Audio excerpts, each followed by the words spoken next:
میں نے کالم پڑھا، کالم میں کالم نگار نے اپنے گورے کولیگ سے پوچھا کہ تم مسلمان کیوں نہیں ہو جاتے؟ اس نے مسکرا کر جواب دیا، تم مجھے کوئی اچھی سی ریزن دے دو then I will accept Islam, میں اسلام قبول کر لوں گا۔ تو وہ کہتے ہیں کہ میں نے اسے اسلام کی حقانیت اور نبی کریم صلی اللہ علیہ وآلہ وسلم کی زندگی کے بارے میں بے شمار واقعات سنا ہے۔ میں نے ان لوگوں کا حوالہ بھی دیا جو عیسائیت، یہودیت، بدھزم اور ہندو مت چھوڑ کر مسلمان ہوئے تھے۔ میں نے اسے یہ بھی بتایا کہ تم مسلمان ہونے کے بعد سیدھا جنت میں جاؤ گے، اور بڑی توجہ سے وہ میری بات سنتا رہا۔ میں خاموش ہوا تو اس نے ہنس کر کہا، ہماری کمپنی میں 2 درجن مسلمان ہیں، تم مجھے کسی ایک کا حوالہ دو جس کو دیکھ کر میں مسلمان ہو جاؤں۔ وہ کہتے ہیں کہ میں حیرت سے اس کی طرف ہکا بکا ہو کر دیکھنے لگا تو وہ بولا، تم مسلمان اگر مل کر بھی اخلاقی لحاظ سے ہمارے کسی کرسچین ساتھی کا مقابلہ کر لو تو میں مسلمان ہو جاؤں گا۔ وہ رکا اور اس کے بعد وہ کہتے ہیں کہ مجھ سے پوچھا، کیا تم لوگ حلال کھاتے ہو؟ تو وہ کہتے ہیں کہ میں نے سینے پر ہاتھ رکھ کر جواب دیا، الحمدللہ مسلمان حرام نہیں کھاتے۔ اس نے کہکا لگایا اور بولا، تمہاری بات چکن کی حد تک تو درست ہے، لیکن جہاں تک کام سے محبت، کمپنی کے ساتھ وفاداری اور اعمال کا تعلق ہے، میں نے تم میں سے کسی کو حلال کھاتے نہیں دیکھا۔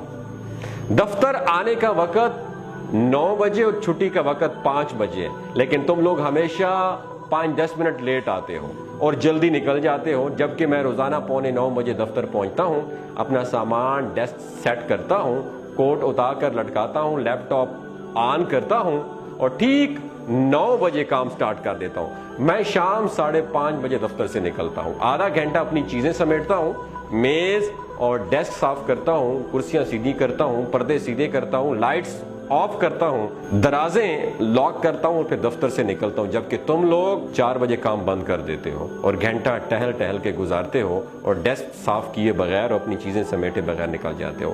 ہم یورپی لوگ اپنا باتھ روم خود صاف کرتے ہیں، کموڈ تک صاف کر کے باہر نکلتے ہیں، دفتر کی لائٹس بند کرتے ہیں، پودوں کو پانی دیتے ہیں، اپنی پلیٹیں اٹھا کر ریک میں رکھتے ہیں، جبکہ تم لوگ جھوٹے برتن میز پر چھوڑ کے چلے جاتے ہو، فلش تک نہیں کرتے، اور اگر کر جاؤ تو فرش گیلا کر دیتے ہو، سنک میں پاؤں دھوتے ہو اور پورے واش روم کا فرش گیلا کر دیتے ہو۔ تو وہ کہتے ہیں کہ میں نے آپ میں سے کسی شخص کو لائٹس بند کرتے نہیں دیکھا۔ آپ کے لوگوں کے ڈیسک پر پورا ایک میس ہوتا ہے، دسترخوان ہوتا ہے، کوئی چیز ترتیب سے نہیں ہوتی ہے۔ آپ لوگوں کے لباس پر بھی سلوٹیں ہوتی ہیں اور ہاتھ بھی گیلے ہوتے ہیں۔ آپ لوگ دوسروں کی طرف دیکھ کر مسکرانا بھی جرم سمجھتے ہو۔ کام لٹکانا آپ لوگوں کی عادت ہے اور کام کے دوران گپ لگانا آپ لوگوں کا مشغلہ ہے۔ آپ لوگ کھانا بھی نہایت بدتمیزی سے کھاتے ہو، منہ سے چپ چپ کی آوازیں نکلتی ہیں اور چائے بھی شڑپ شڑپ کر کے پیتے ہو۔ ہم یورپی لوگ کسی کی پیٹھ پیچھے باتیں نہیں کرتے جب تک کہ آپ لوگ سارا دن دوسروں کے نقص نکالتے رہتے ہو۔ ہم خوراک اور ادویات میں ملاوٹ نہیں کرتے۔ آپ یورپ کی کسی بھی جگہ سے کھانے کی چیز خرید لیں، وہ خالص ہوگی اور ڈبے میں وہی کچھ ہوگا جو اس کے باہر لکھا ہے۔ ہم لوگ ایکسپائری ڈیٹ کے بعد خوراک کی کوئی چیز فروخت نہیں کرتے۔ یورپ اور امریکہ میں ادویات میں ملاوٹ یا جعلی ہونے کا تصور بھی نہیں ہے، لیکن آپ کے معاشرے میں صدر ہو یا امام کعبہ، اس سے خالص خوراک اور اصلی ادویات نہیں ملتی ہیں۔ وہ رکا اور پھر بولا کہ میں نے تم لوگوں کو کبھی پڑھتے ہوئے بھی نہیں دیکھا۔ تم لوگ روز مٹھائی اور چاکلیٹ خریدتے ہو، لیکن میں نے تمہیں کبھی کتاب خریدتے نہیں دیکھا۔ کتاب اور علم سے یہ دوری میرے لیے حیران کن ہے۔ ہم مرغی ہو یا گائے ذبح کرتے ہیں جب ذبح خانے ہوں، شہریوں کو اس کا خون نظر آتا ہے اور نہ ہی اوجڑی، جبکہ تم لوگ روزانہ گلیوں اور بازاروں میں جانور ذبح کرتے ہو اور اسے نالیوں میں تڑپنے کے لیے چھوڑ دیتے ہو، اور آخر میں اس کی آلائشیں چوکوں اور گلیوں میں پھینک کر چلے جاتے ہو اور انہیں کتے، کوے اور چیلیں بھنبوڑتے رہتے ہیں۔ تم تنور پر چلے جاؤ یا قصاب کی دکان پر، وہاں مکھیاں اور کاکروچ تمہیں ویلکم کریں گی۔ تم اپنے مولوی حضرات کو دیکھ لو، ان کا لباس گندا، حلیہ بے پرواہ اور پیٹ حدیں کراس کرتا ہوا نظر آئے گا۔ سوال یہ ہے کہ جو شخص اپنے 6 فٹ کے قد پر اسلام نافذ نہیں کر سکا، اس سے مجھے کتنا ایمان مل جائے گا۔ اور آخری بات، کیا تمہارے معاشرے میں عورتوں بچے اور کیا جانور یہ محفوظ ہیں؟ کیا مسلمان ملک میں 10% خواتین بھی بے خوف ہو کر گھروں سے نہیں نکل سکتی ہیں؟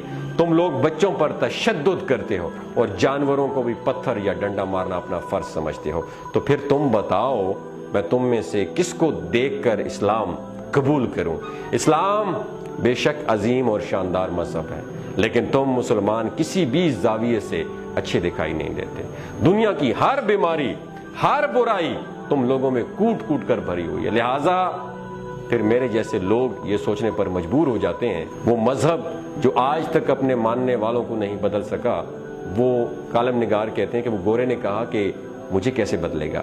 دوسرا، وہ گورا کہہ رہا تھا کولیگ اپنے ساتھی کالم نگار کو کہ دوسرا اگر میں مسلمان ہو بھی جاؤں تو میں کروں گا کیا میں بآواز بلند ڈکار مارنے کے لیے اسلام قبول کروں، یا عورتوں کو گھورنے اور 40 انچ کی کمر کے لیے مسلمان ہو جاؤں؟ تم مجھے کوئی ریزن تو دے دو، میں ابھی کلمہ پڑھتا ہوں۔ وہ خاموش ہو گیا۔ وہ کالم نگار کہتے ہیں کہ میرا منہ کھلے کا کھلا رہ گیا۔ شیخ فرید صاحب رکے، یہ کالم نگار تھے، ان کا نام تھا شیخ فرید صاحب، رکے، پھر لمبی لمبی سانس لے کر بولے میں اس گورے کی باتوں پر آج بھی شرمندہ ہوں، اور میں نے اس کے بعد کسی غیر مسلم کو تبلیغ نہیں کی، اور میں یہ مانتا ہوں کہ میں 84 سال کی عمر میں خود کو مسلمان نہیں بنا سکا، میں اسلام کے معیار پر پورا نہیں اتر سکا۔ اب سوال یہ ہے کہ اس گورے نے کون سی بات غلط کی تھی؟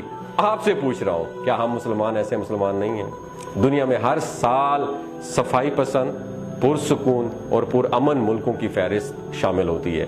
خوش رہنے، کام کرنے اور سستے ترین ملکوں، تعلیم، انسانی حقوق، انصاف، ماحولیاتی نفاست، پینے کے صاف پانی، خالص خوراک اور کامیابی کے برابر مواقعوں پر بھی ڈیٹا شائع ہوتا ہے، اور تمام غیر مسلم ملک ان شعبوں میں ایک دوسرے کا مقابلہ کرتے نظر آتے ہیں، مگر میں نے کبھی اسلامی ملکوں کو اس فہرست میں نہیں دیکھا۔ تعلیم ہو، صحت ہو، صفائی ہو، انصاف ہو، انسانی حقوق ہو، رواداری یا بھائی چارہ ہو، خدمت یا اخلاقیات کے شعبے ہوں، یا پھر کتب بینی یا ہنرمندی، اس میں کبھی سعودی عرب یا پاکستان کا نام نہیں آیا۔ ہم پورا عالم اسلام سال میں جتنا کاغذ استعمال کرتے ہیں اتنے کاغذ امریکہ کا ایک شہر بوسٹن ریسرچ پیپر میں استعمال کر دیتا ہے۔ کتاب خواہ اسلام کے بارے میں کیوں نہ ہو، لیکن اس کے سب سے زیادہ خریدار امریکہ اور یورپ میں پائے جاتے ہیں۔ قرآن مجید اور احادیث پر سب سے زیادہ ریسرچ یورپ میں ہو رہی ہے۔ خانہ کعبہ کے فرش کا ماربل بھی یورپ سے امپورٹ ہوتا ہے، اور اسے اٹلی کی کمپنیاں کاٹتی اور پالش کرتی ہیں، اور یہی اسے فرش پر لگواتی ہیں۔ عالم اسلام کی تمام مساجد میں اذان اور تلاوت بھی یہودی کمپنیوں کے ساؤنڈ سسٹم سے نشر ہوتی ہے، اور ہم سب لوگ ادویات بھی انہی کی استعمال کرتے ہیں۔ لہٰذا پھر یہ سوال ہے کہ اقوام عالم کی گلیوں میں اسلام اور مسلمان ہے کہاں؟ ہمارا کنٹریبیوشن کیا ہے اور کہاں پہ ہے؟ دنیا جہاں کی برائیاں، خامیاں، کمزوریاں اور آزمائشیں صرف ہمارے کھاتے میں کیوں درج ہوتی ہیں؟ وہ قوم جو اپنے مسلمان بھائیوں کو اسلام کے نام پر قتل کر دیتی ہے اور مسجد پر حملہ کر کے 200 نمازیوں کو شہید کر دیتی ہے، کیا وہ اسلام جیسے عظیم مذہب کو ڈیزرو کرتی ہے؟ ہم مسلمانوں کی زندگی میں بھی اسلام کہاں ہے؟ یہ جو اس کالم میں یہ باتیں بتائی گئی ہیں، باتیں تو سچی ہیں، پر ہمیں شرم نہیں آتی۔ ہم ڈھیٹ لوگ ہیں، خود علم نہیں ہوتا، کتاب پڑھنا تو دور کی بات، ہاتھ بھی نہیں لگاتے، اور دوسروں سے ہر بات پہ ریفرنس مانگ رہے ہوتے ہیں۔ دوستو، اگر میری کوئی بات آپ کو بری لگی ہے تو میں معذرت چاہتا ہوں، لیکن اگر ہم نے دنیا پہ حکومت کرنی ہے، عالم اسلام پر حکومت کرنی ہے، ہم نے غیر مسلموں پر حکومت کرنی ہے، تو ہمیں کتاب کو پکڑنا ہوگا، ہمیں قرآن مجید کو اپنا ہتھیار بنانا ہوگا، تب جا کے ہم ان کا مقابلہ کر سکتے ہیں، ورنہ کرپشن، ملاوٹ، بے ایمانی، ان ساری اور دھوکہ، جھوٹ، ان سب چیزوں کے ہوتے ہوئے ہم صرف نام کے مسلمان ہیں۔ خدا را اپنے آپ کو سدھارو اور ایک اچھا مسلمان ہو کر دوسروں کو تبلیغ کرو تاکہ دوسروں کی زندگیاں بدل سکیں۔ اگر آپ کو اس ویڈیو سے کوئی بھی اچھا پیغام ملا ہو تو اسے دوسروں کے ساتھ ضرور شیئر کیجیے گا۔ بہت شکریہ۔